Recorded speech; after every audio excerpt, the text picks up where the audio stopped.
श्री कृष्ण कहते हैं कि तू करता वही है जो तू चाहता है, मगर होता वही है जो मैं चाहता हूं। इसलिए तू वही कर जो मैं चाहता हूं, फिर वही होगा जो तू चाहता है। क्योंकि जब तेरा मन मेरे संग जुड़ जाएगा, तब तेरी इच्छाएं भी मेरी ही इच्छाएं बन जाएंगी, और तब तेरा हर कार्य स्वतः ही सफल और कल्याणकारी हो जाएगा। जब तू अपने अहंकार को त्याग कर मुझे समर्पित होगा, तब तेरा हर कदम धर्म और सत्य की दिशा में बढ़ेगा, और इसी मार्ग पर चलते हुए तू अंततः मोक्ष और शाश्वत शांति को प्राप्त करेगा। जय श्री कृष्णा। मित्रों, आपका स्वागत है जहां आप सुन रहे हैं श्रीमद् भगवद गीता की अद्भुत श्रृंखला, जिसका नाम है भगवत गीता की सीख।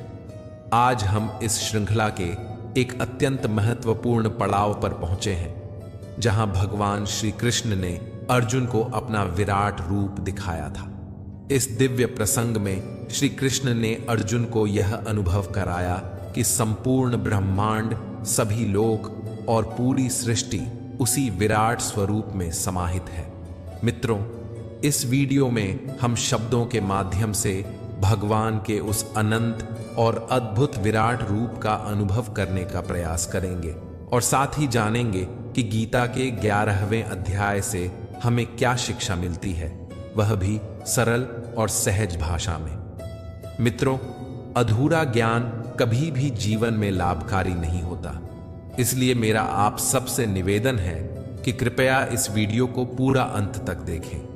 अगर आपको यह वीडियो पसंद आए तो इसे लाइक और शेयर जरूर करें, और यदि आप पहली बार हमारे चैनल पर आए हैं तो चैनल को सब्सक्राइब करके साथ ही घंटी का बटन भी दबा दें, ताकि हमारी हर नई वीडियो की सूचना सबसे पहले आपको मिल सके। मित्रों, श्रीमद् भगवद गीता के 10वें अध्याय में हमने जाना था कि क्या भगवान का कोई रूप होता है, भगवान कहां कहां किस किस रूप में रहते हैं, क्या मनुष्य के लिए भगवान को पूरा जान पाना संभव भी है। पिछले अध्याय में भगवान श्री कृष्ण ने अर्जुन की भक्ति को और अधिक सुदृढ़ एवं गहन करने के लिए अपनी दिव्य विभूतियों का विस्तृत वर्णन किया था। उन्होंने समझाया कि यह संपूर्ण जगत उनके ही तेज और शक्ति से आलोकित है। अध्याय के अंत में वे स्पष्ट करते हैं कि उनके असीम विश्व रूप में जो भी सौंदर्य, ऐश्वर्य, वैभव, तेज और शक्तियां दिखाई देती हैं, वे वास्तव में उनके अपार तेज का मात्र एक स्फुलिंग समान अंश हैं। अर्थात जो रूप मनुष्य देख और समझ पाता है, वह उनके वास्तविक स्वरूप की असीम महिमा का केवल एक छोटा सा अंश है।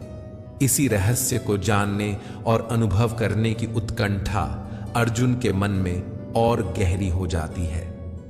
इस अध्याय में अर्जुन अत्यंत विनम्र भाव से श्री कृष्ण से प्रार्थना करते हैं कि वे उसे अपने उस अनंत ब्रह्मांड व्यापी विराट विश्व रूप का प्रत्यक्ष दर्शन कराएं, जिसे देखकर उसके हृदय में हर संशय मिट जाए और उसकी भक्ति और दृढ़ हो जाए।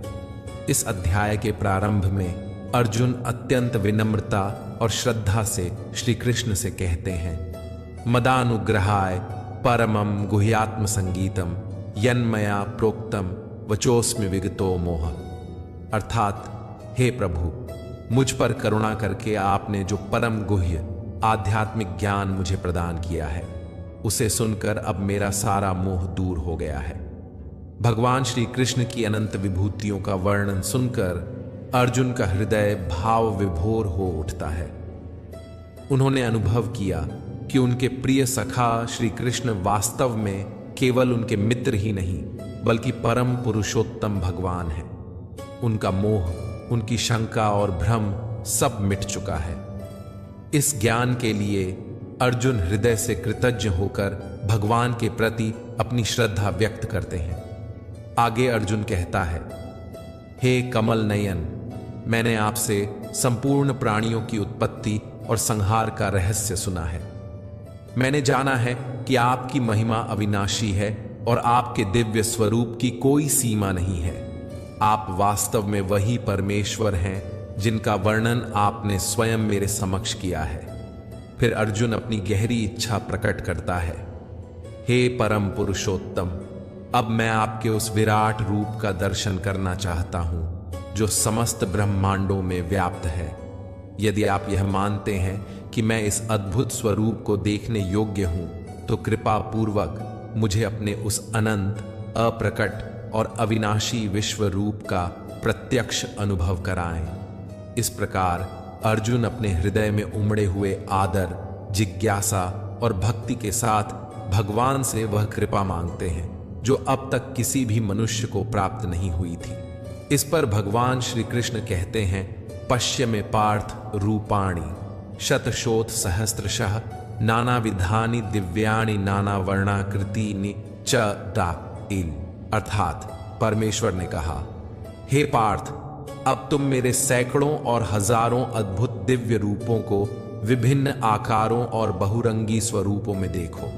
श्री कृष्ण बोले, हे अर्जुन, समस्त चर और अचर सहित संपूर्ण ब्रह्मांडों को एक साथ मेरे विश्व रूप में देखो। जो कुछ भी तुम और देखना चाहते हो वह सब भी मेरे विराट स्वरूप में ही विद्यमान है। परंतु ध्यान रखो, तुम्हारी ये भौतिक आंखें मेरे इस दिव्य ब्रह्मांडीय स्वरूप को देख पाने में असमर्थ हैं। अतः मैं तुम्हें दिव्य दृष्टि प्रदान करता हूं। अब मेरी अद्भुत और अनंत विभूतियों का साक्षात्कार करो। यह कहकर भगवान श्री कृष्ण ने अर्जुन को दिव्य दृष्टि प्रदान की। उस दृष्टि को पाकर अर्जुन ने परमपिता परमेश्वर के विराट रूप में संपूर्ण सृष्टि का अवलोकन किया। जो कुछ उन्होंने देखा वह उनकी कल्पना से भी कहीं परे था। भगवान का न तो कोई आदि था, न कोई मध्य और न ही कोई अंत। उनके विराट स्वरूप में असंख्य मुख थे, अनगिनत नेत्र थे। उनके अंग अवयव अद्भुत तेज से दमक रहे थे। वे रूप अनंत दिव्य आभूषणों से सुसज्जित थे और असंख्य दिव्य शस्त्र धारण किए हुए थे। उनके शरीर पर विविध मालाएं और दिव्य वस्त्र शोभायमान थे, जिन पर स्वर्गीय सुगंध बिखरी हुई थी। अर्जुन ने उस अनंत स्वरूप में हर दिशा में फैली असंख्य भुजाएं, मुख और नेत्र देखे।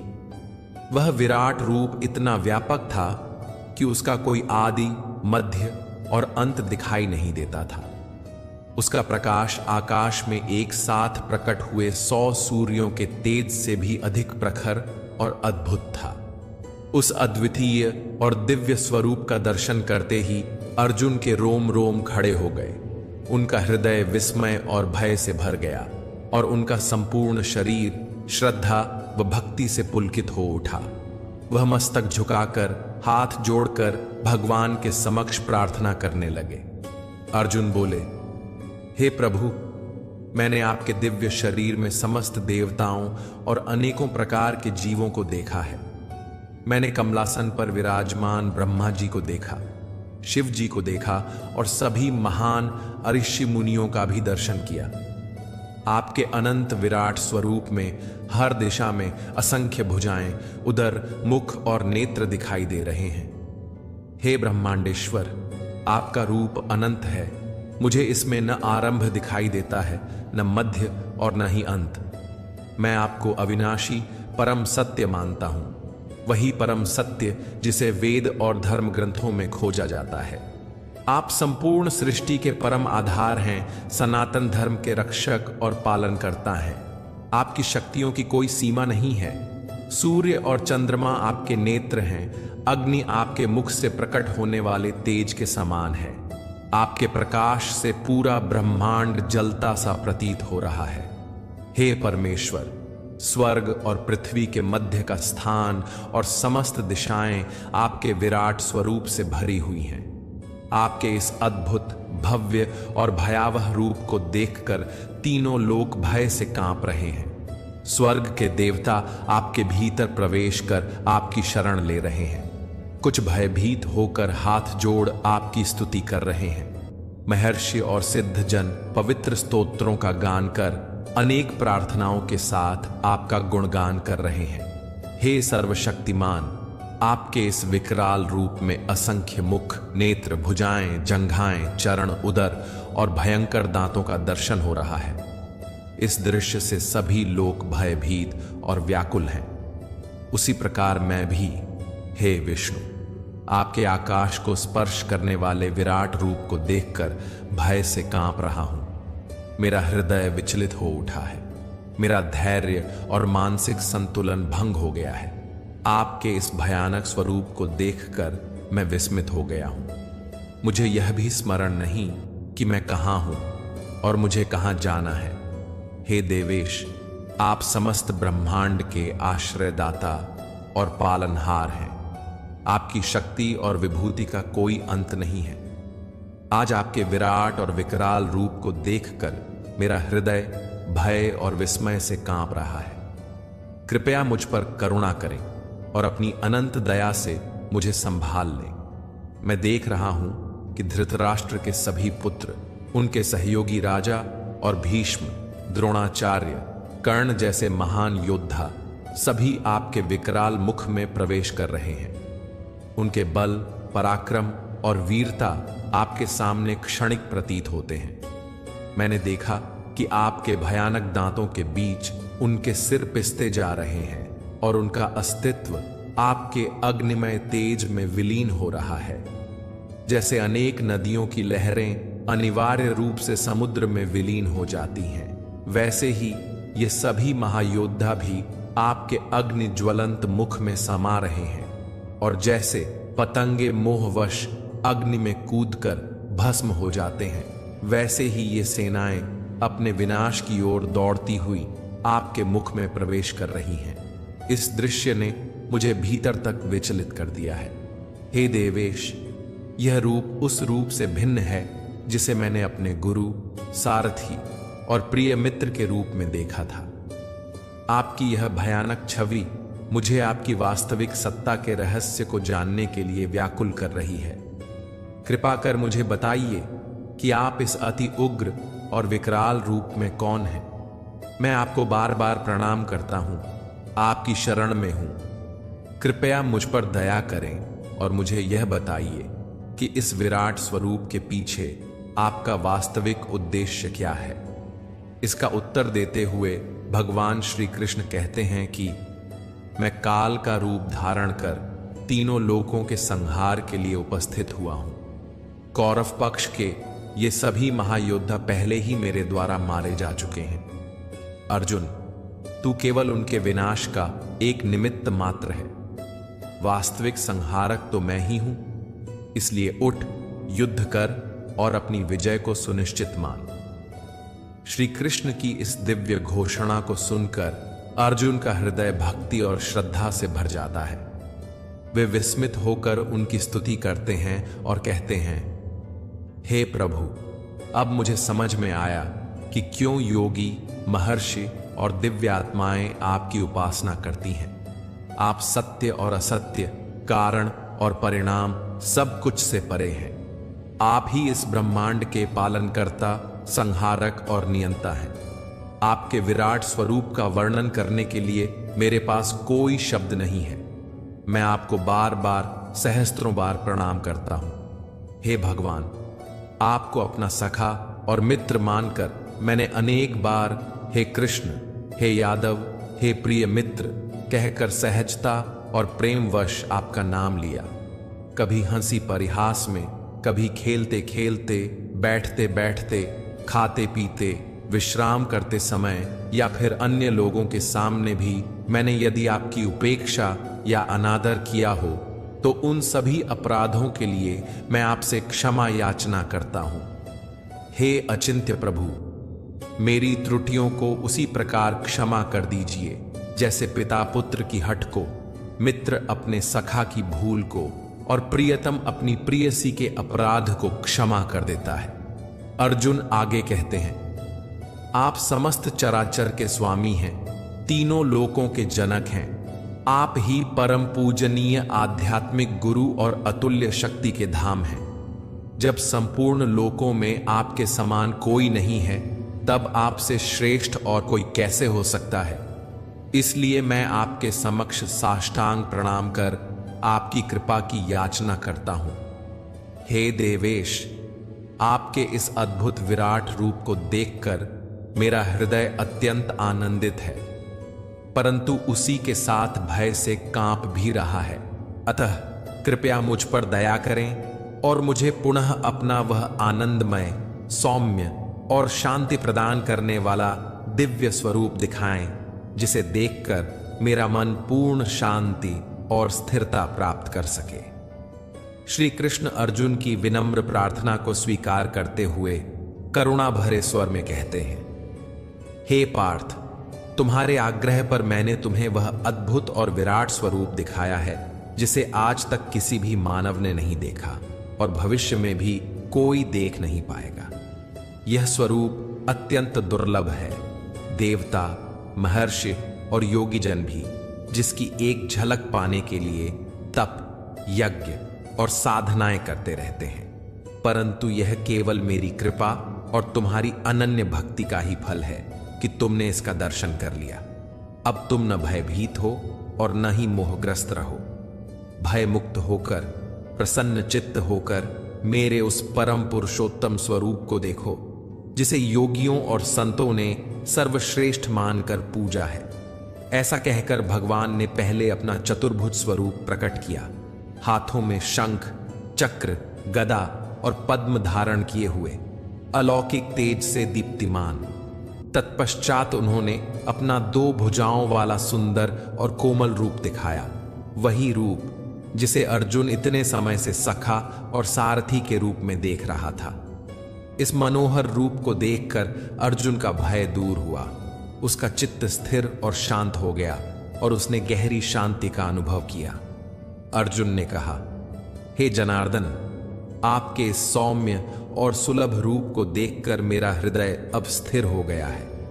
मुझे आत्म संयम की प्राप्ति हुई है और मेरा मन अब सामान्य अवस्था में लौट आया है। मैं कृतार्थ हूं कि मुझे आपके इन अद्भुत रूपों का दर्शन करने का अवसर मिला। तब भगवान ने गहन रहस्य उजागर करते हुए कहा, हे अर्जुन, जान लो कि जिस विश्व रूप का दर्शन तुमने किया है उसका अनुभव पाना अत्यंत दुष्कर है। न वेदों का गहन अध्ययन, न कठिन तपस्या, न दान, न अग्निहोत्र यज्ञ, इनमें से कोई भी साधन उस दर्शन तक नहीं पहुंचा सकता। मेरे इस साकार और वास्तविक स्वरूप का अनुभव केवल विशुद्ध और अनन्य भक्ति के द्वारा ही संभव है। जो भक्त अपने कर्तव्य का पालन निष्ठा और ईमानदारी से करते हैं, जो मुझ पर अटूट भरोसा रखते हैं, आसक्ति और मोह से रहित होकर संसार में रहते हैं और किसी भी प्राणी से द्वेष नहीं रखते, ऐसे मेरे प्रिय भक्त निश्चित ही मुझे प्राप्त करते हैं और अंततः मुझ में ही लीन हो जाते हैं। मित्रों, भगवद गीता के इस अध्याय से हम अपने वर्तमान जीवन के लिए एक बहुत ही गहरा संदेश ले सकते हैं। जीवन में यदि हम सच्चे मन से पूरी लगन और निष्ठा के साथ मेहनत करते हैं तो सफलता हमें अवश्य प्राप्त होती है, परंतु अक्सर ऐसा होता है कि जब सफलता हमारे सामने आती है तो हमें स्वयं पर ही विश्वास नहीं होता। जैसे अर्जुन के लिए भगवान श्री कृष्ण का यह विराट रूप और दिव्य ज्ञान प्रारंभ में अविश्वसनीय प्रतीत हो रहा था। जब इंसान पूरे मन से अपने कार्य में तल्लीन हो जाता है तो उसे यह आभास ही नहीं होता कि उसने कितनी कठिन साधना या परिश्रम कर लिया है, और जब सफलता सामने आती है तो लगता है कि यह तो उससे कहीं अधिक है जितनी मेहनत उसने की थी। यही बात हमें यह सिखाती है कि महान लोग अपनी मेहनत का हिसाब नहीं रखते, वे केवल कर्म करते हैं और परिणाम अपने आप ही उन्हें महान बना देता है। यही उनका बड़प्पन है और यही उनकी सफलता का रहस्य भी। मित्रों, जैसे अर्जुन को अपनी निष्ठा और सत्यनिष्ठ परिश्रम के फलस्वरूप भगवान की अकल्पनीय कृपा का अनुभव हुआ, वैसे ही हम सबको भी विश्वास रखना चाहिए कि हमारे प्रयास कभी व्यर्थ नहीं जाते। हर कठिनाई, हर चुनौती हमें हमारी मंजिल तक पहुंचाने का साधन होती है। मित्रों, आशा है कि आपको श्रीमद् भगवद गीता के 11वें अध्याय की यह सरल और सहज व्याख्या अवश्य ही पसंद आई होगी। इस अध्याय से आपने क्या सीखा? कृपया हमें कमेंट में अवश्य बताइए। यदि इस व्याख्या में मुझसे कोई त्रुटि रह गई हो तो मैं हृदय से क्षमा चाहता हूं। मिलते हैं शीघ्र ही श्रीमद् भगवद गीता के 12वें अध्याय की इसी तरह सरल और स्पष्ट व्याख्या के साथ। जय श्री राधे कृष्ण। राधे राधे।